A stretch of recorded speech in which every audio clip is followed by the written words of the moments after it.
Video में दी गई जानकारी न्यूज़पेपर और इंटरनेट पर उपलब्ध जानकारी के आधार पर है। इंस्टाग्राम इस पे सच या झूठ का दावा नहीं करता। वीडियो में दिखाई गई फुटेज और फोटोज उदाहरण के तौर पर दिखाई गई है। दोस्तों, क्या आपने कभी सोचा है कि अंग्रेजों के भारत में आने के बाद ही पश्चिमी देशों में एक के बाद एक नए नए आविष्कार कैसे होते चले गए? क्योंकि अंग्रेजों के भारत में आने से पहले उनके द्वारा किए गए किसी भी आविष्कार का जिक्र हमें इतिहास के पन्नों में नहीं मिलता, और अगर मिलता भी है तो वो बस इक्का दुक्का ही होंगे।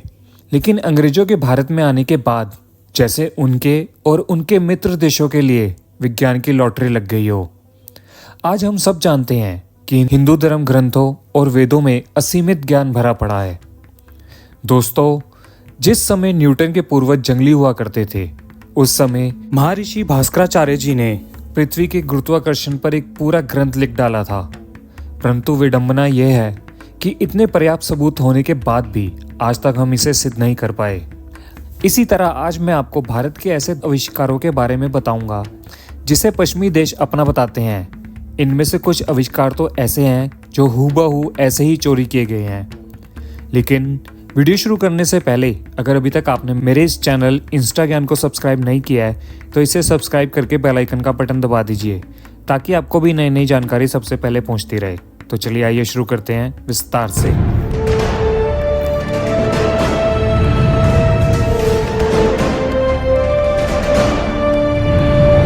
दोस्तों, आज हमें सिखाया जाता है कि जर्मनी के वैज्ञानिक ने ये बनाया, ब्रिटेन के वैज्ञानिक ने वो बनाया, जबकि सच ये है कि किसी तरह भारत के महान ग्रंथ इन लोगों के हाथ लग गए, जिसे समझकर ही उन्होंने इतने आविष्कार किए और उन्हें अपने नाम से पेटेंट कराकर दुनिया के सामने पेश किया।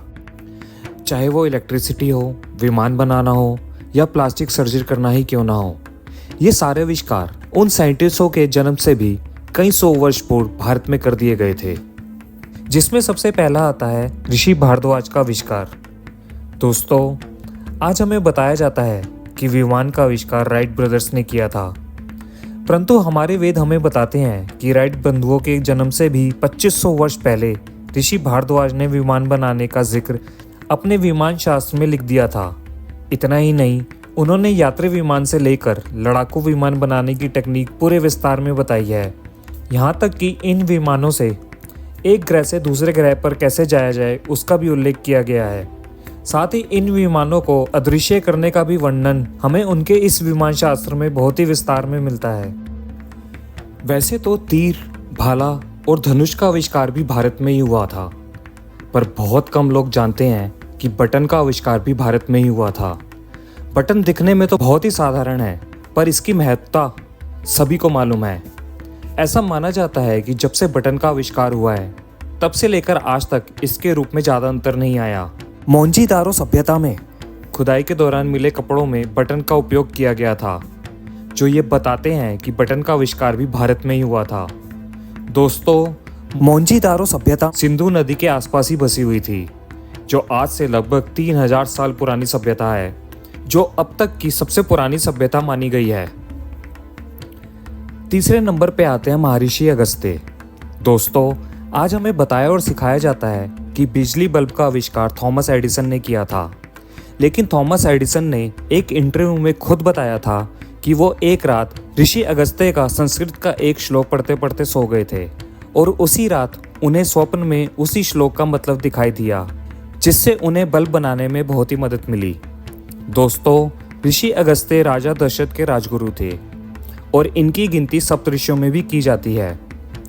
ऋषि अगस्त्य ने अगस्त्य संहिता नामक ग्रंथ की रचना की थी, और इसी ग्रंथ में उन्होंने विद्युत उत्पादन के सूत्र लिखे थे, जिसे पढ़ते पढ़ते थॉमस एडिसन सो गए थे। इस लिस्ट में अगला नंबर आता है पहिए यानी व्हील का। दोस्तों, पहिए के आविष्कार को मानव सभ्यता का सबसे महत्वपूर्ण आविष्कार माना जाता है। पहिए का आविष्कार होते ही बहुत से जटिल काम आसान हो गए थे। रामायण और महाभारत को कौन नहीं जानता, जिसमें रथों का उपयोग बताया गया है, और इन्हीं रथों में पहिए लगे हुए थे। यहाँ तक कि जब अभिमन्यु को चक्रव्यूह में फंसाकर निहत्था कर दिया गया था, तो उसने रथ के पहिए से ही अपनी लड़ाई को जारी रखा था। यानी पहिए का आविष्कार आज से लगभग 7 से 8000 वर्ष पूर्व भारत में ही हुआ था। परंतु पश्चिमी देशों के वैज्ञानिक पहिए के आविष्कार का श्रेय इराक को देते हैं, जबकि साक्ष्य बताते हैं कि इराक में रेगिस्तान होने के कारण वहाँ के लोग 19वीं सदी तक ऊँटों पर ही सफर करते थे।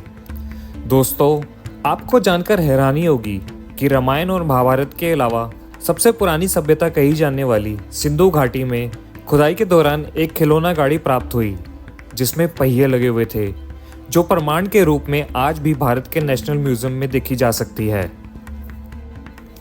दोस्तों, परमाणु बम एक अत्यंत ही विनाशकारी हथियार है जिसमें से अत्यंत विनाशकारी ऊर्जा निकलती है जो पल भर में हजारों लाखों लोगों की जान ले सकती है।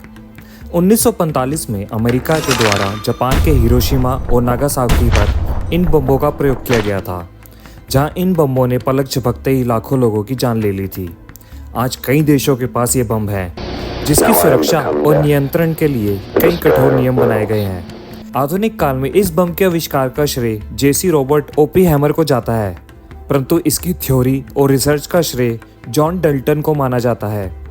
परंतु बहुत कम लोग जानते हैं कि जॉन डल्टन के जन्म से भी 5000 वर्ष पूर्व इस अस्त्र का जिक्र हमें हमारे वेदों में मिलता है, जिसे ब्रह्मास्त्र के नाम से संबोधित किया जाता है, जिसे आज से 2700 वर्ष पूर्व ऋषि कनाट ने डिकोड किया था। भारतीय इतिहास में ऋषि कनाट को परमाणु शास्त्र का जनक माना जाता है। ऋषि कनाट ने ही सबसे पहले हमें इसके विनाशकारी प्रभावों को बताया था। विख्यात इतिहासकार टी.एन. बुर्क ने आचार्य कनाट की बहुत ही सराहना की है। साथ ही जेसी रॉबर्ट ने भी अपने एक इंटरव्यू में कहा था कि उन्हें इस बम बनाने की प्रेरणा हिंदू धर्म ग्रंथों से ही मिली थी। दोस्तों, प्लास्टिक सर्जरी को आधुनिक विज्ञान की देन माना जाता है, जो अभी सिर्फ 200-300 साल ही पुरानी है, जिसका ज़्यादातर उपयोग सुंदर दिखने के लिए किया जाता है। इसके अलावा प्लास्टिक सर्जरी से कई अंगों और बीमारियों को भी ठीक किया जाता है, परंतु आज से लगभग 2500 वर्ष पूर्व इसकी खोज भी भारत में ही हुई थी, जिसका श्रेय प्राचीन भारतीय चिकित्सक सुश्रुत को दिया जाता है। सुश्रुत को शल्य चिकित्सा के जनक के रूप में जाना जाता है। उन्होंने अपनी पुस्तक सुश्रुत संहिता में कई सर्जिकल प्रक्रियाओं का विस्तार में वर्णन किया है, जिसमें प्लास्टिक सर्जरी की विधियां भी शामिल हैं। सुश्रुत संहिता प्राचीन भारतीय चिकित्सक ग्रंथों में से एक है, जिसे लगभग 1000 ईसा वर्ष पूर्व लिखा गया था। इस ग्रंथ में 300 से भी अधिक सर्जिकल प्रक्रियाओं और 120 से भी अधिक सर्जरी उपकरणों का वर्णन है। सुश्रुत ने नाक के पुनः निर्माण के लिए चेहरे की त्वचा का उपयोग किस प्रकार किया जाता है जिससे क्षतिग्रस्त नाक का पुनः निर्माण किया जा सके की टेक्निक बहुत ही विस्तार में लिखी है। यह तकनीक आज भी उपयोग की जाती है। उसे फोरहेड फ्लैप के रूप में जाना जाता है। सुश्रुत ने मोतियाबिंद की सर्जरी, पत्थरी की सर्जरी, कृत्रिम अंग लगाना और कई अन्य जटिल सर्जिकल प्रक्रियाओं का विवरण दिया है। उन्होंने घावों की सफाई, टांके लगाना और हड्डियों की मरम्मत के लिए भी विस्तृत तकनीकें विकसित की थी, जो आज भी वैसे के वैसे ही इस्तेमाल की जाती हैं। दोस्तों, हम सभी जानते हैं कि सदियों पहले भारत दुनिया का विश्व गुरु था, जिसे सोने की चिड़िया कहा जाता था, और इसी भारत ने विश्व को अनेक आविष्कार दिए हैं, जिसके दम पर आज हम इतना विकसित हो पाए हैं, जिसमें शून्य की खोज को सबसे अहम और सबसे प्रभावी खोज माना जाता है, जिसे आर्यभट्ट के द्वारा खोजा गया था। इसी तरह ग्रहों की खोज, कॉन्स्टेलेशन, ज्योतिष विज्ञान, सूर्य ग्रहण, चंद्र ग्रहण, स्पीड ऑफ लाइट आदि के बारे में भारत के ऋषियों ने बहुत पहले ही बता दिया था। परंतु ये हमारा दुर्भाग्य ही है कि इतने प्रमाणित सबूत होने के बाद भी इन सभी खोजों का श्रेय पश्चिमी देशों को ही दिया जाता है। दोस्तों, आज की वीडियो में बस इतना ही। अगर आपको मेरी ये वीडियो और मेरा ये प्रयास अच्छा लगा तो इस वीडियो को लाइक करिए, दूसरों के साथ शेयर करिए और ऐसे ही वीडियोस के लिए मेरे चैनल को सब्सक्राइब करिए। धन्यवाद।